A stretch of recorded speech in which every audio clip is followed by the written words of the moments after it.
Hey, what's up everybody? I'm your host John Scott, joined by Matt Essex, and welcome to WrestleLine and welcome to WrestleMania 35, the review. In the background you can hear a nostalgic WrestleMania theme all the way from WrestleMania 10 as it happens. The song without the words in it, this is without the rap. Matt, how are you doing? And we're at the other side almost of this WrestleMania weekend. Not discounting Raw and SmackDown, but it's been a long weekend. And Matt has also just come back from Chicago, so it's been even longer for him. I'm guaranteeing. How you doing, Matt? It's been a big weekend, hasn't it? It's been a long one, that's for sure. Of course, when I was over in Chicago, I just missed Raw, the past 3 days, previous weeks before that, so otherwise I would have been there in attendance, but, these things work out the way that they do, and I'm back in the UK now, and seen the WrestleMania. Of course, you either have to stay up really late or see it really early in the morning the next day, but that's all you can hope for in the UK, unfortunately. Yes, it is, and I was one of those people that did stay up late, extremely late, and I tell you, I'm feeling it right now as I'm doing this podcast. But we are going to get through it. Don't worry, folks. I'm not gonna start snoozing on you and fall asleep or anything like that. We've got a good show coming up. Obviously, we're going to go through all of WrestleMania. We are going to touch on some of the other events that happened over the weekend as well towards the end of the show, plus take your questions. Guys, if you do want to email us, it's really easy. Just email wrestleline@gmail.com and any questions, or let us know what you thought of the show. I've had a lot of emails this entire weekend. I don't think I've ever had as much emails, like pins coming through on my phone. I had to turn it off in the end. It was like 24/7 as well. Not that I'm complaining, because it's fantastic, but it's been you definitely know it's been a crazy weekend. Lots of stuff going on when there's that many emails coming in. So we've had it all. We finally got to WrestleMania. I feel like it's taken a while because we've had 2 pay-per-views in between all this since the Royal Rumble, and some good, some bad. I don't think this is going to go down as one of my favourite roads to WrestleMania. It's been a little on and off, some good, some terribly bad, but I have enjoyed the stuff that they've done off the cuff and gone with the flow for a change. That's been a nice welcome. So we're going to get into this, Matt, and obviously you watched this today as well. So starting with a kick-off here, Matt, our favourite event really, I suppose, 2 hours of it, by the way. I'll never get over these kickoffs, I tell you.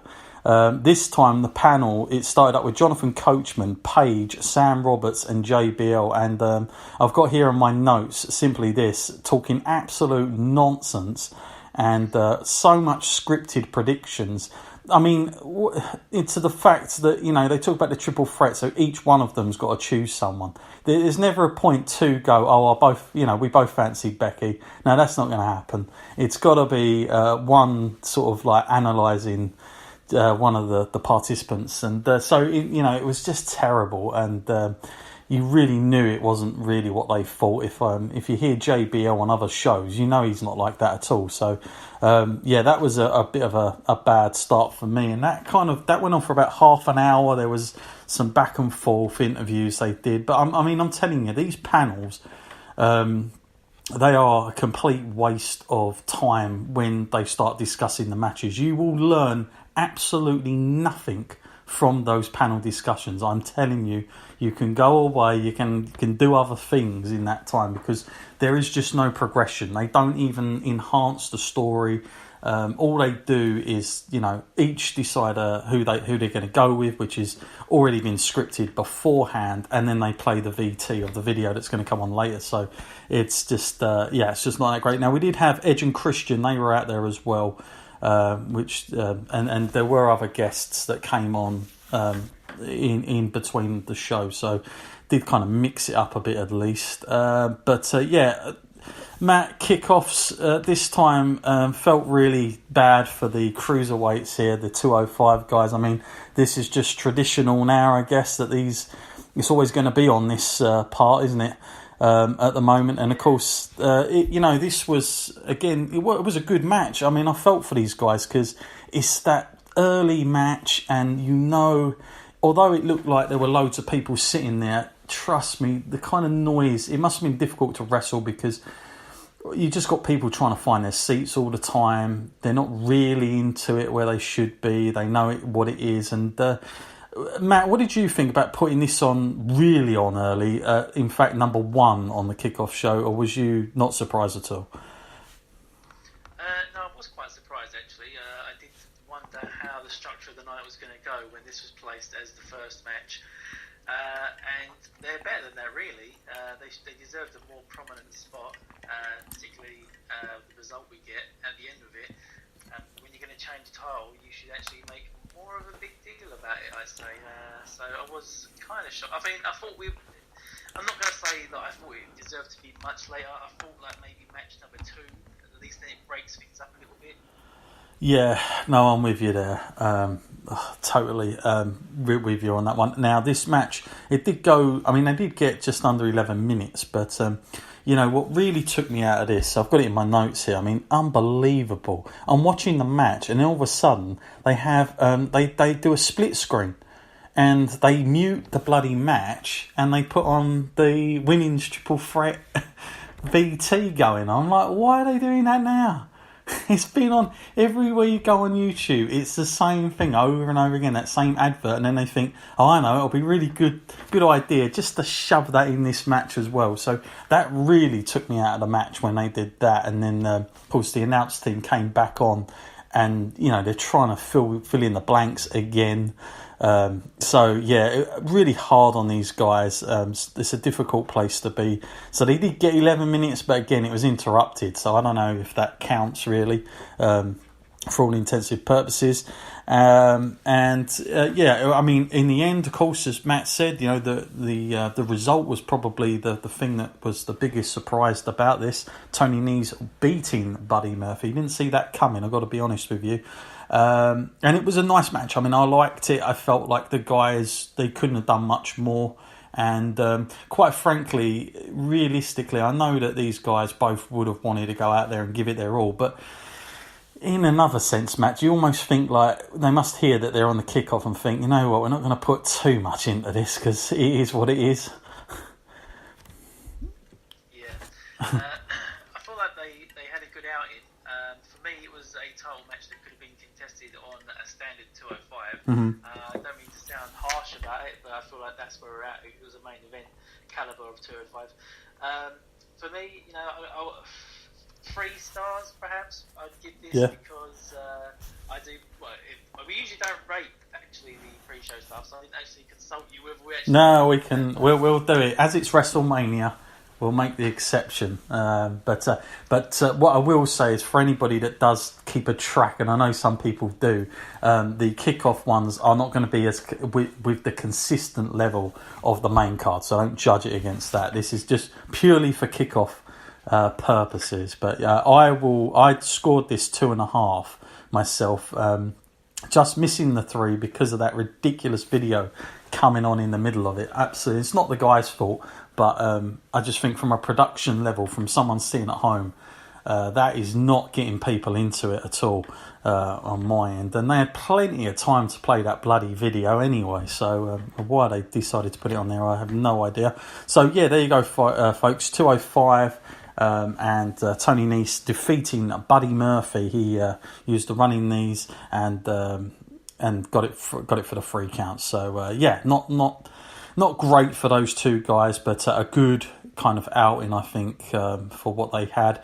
Next, we have another kickoff match. This is number 2, and this is the Women's Battle Royal. I've got the words, what a waste of time, really, on this one, Matt. This was just dreadful. And what made me laugh more than anything was the fact that I forgot the girl's name, but she's from NXT. She posted on Instagram she was sitting in a box. I was thinking, blimey, I wouldn't mind her in it. quite frankly. Some of the talent that were in there was just, yeah, I don't know what this was all about, really and truly. I know one of our podcast guys that we've had on before a few times, actually, Sheldon Goldberg, he wrote out on Facebook earlier about it's kind of almost like giving all the kids, a prize for showing up, almost, and taking part. And that's certainly how this came across. In fact, I'll go ahead and go ahead further and say that both Battle Royals felt like that, really. Yeah, I mean, this match, Matt, I mean, was there any joys in this for you? Not really. I guess when you've seen one, you've seen them all, haven't you? Mm. And this was nothing special. I was surprised at the field in the ring. I felt like there were a few noticeable absent people that I thought would have been involved, but they actually weren't. So that was kind of disappointing. I just felt like they could have done more with this, and the fact that Asuka gets so far and she's had so much taken from her lately. Oh man! If they were going to do anything, perhaps that was the right avenue to go down, but they didn't go with Asuka, so that was just another disappointment on top of this. So it's always a bit of fun about a Royal. There's not much to it. It's not supposed to be taken too seriously. I get that, but I think at WrestleMania you have to make a little bit more effort. Yeah, I mean, it is, to me, this is just a way of getting everybody on the show for some reason. They love to do this. And again, it is only a pre-show match, so I'm not, at least it's not on the main card. But for me, this doesn't, if I'm somebody, watching this pre-show and they're hoping that I'm going to suddenly go, right, I'm going to get the WWE Network, I want to watch it, I want to pay for it or whatever, because I've seen this Battle Royal, I think it's going to have the opposite effect, quite frankly, out of this one. Going into this, the odds-on favourite actually leading up to it was, what's her name, Lacey Evans, wasn't to be. Carmella, I don't know where that come from, but I guess it's good. I suppose. Bit of a surprise there, Matt, in the end of it, but there you go. What did you think to her winning? That was a big shock to me. I did not see that coming. I would never have placed any bets on her coming into this. I felt like she's not really been used the best creatively, so perhaps there's other things in her future from this, but as we've seen in most on the Giant or like whatever Battle Royal you want to call this, it's just not the case. They usually never actually produce anything from this, so it's just whatever happened backstage for her, someone liked her and obviously said, they want her to win, but I don't expect much to come of it. No, not at all. What do you give this on a rating, Matt, as a Battle Royal, this?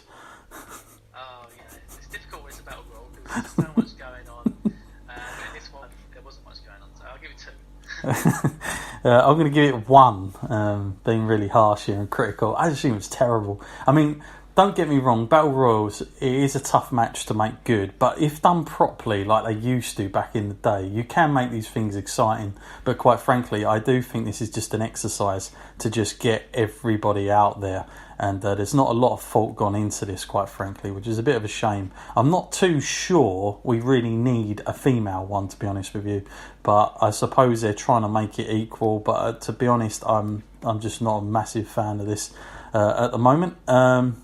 Anyway, we get out of that, and that's the first hour of the kickoff. Finishes on that, and they sort of hype up the triple threat main event again.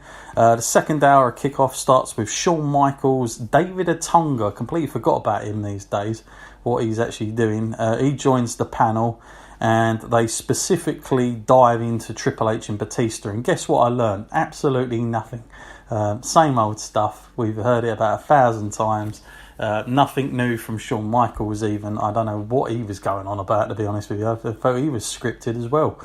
Very odd, really, and kind of clunky in areas. Now, the next match, Matt, we get the Raw Tag Team Championship match. We didn't preview this at the time because on our preview show because it wasn't announced. But this match, Matt, I mean, we,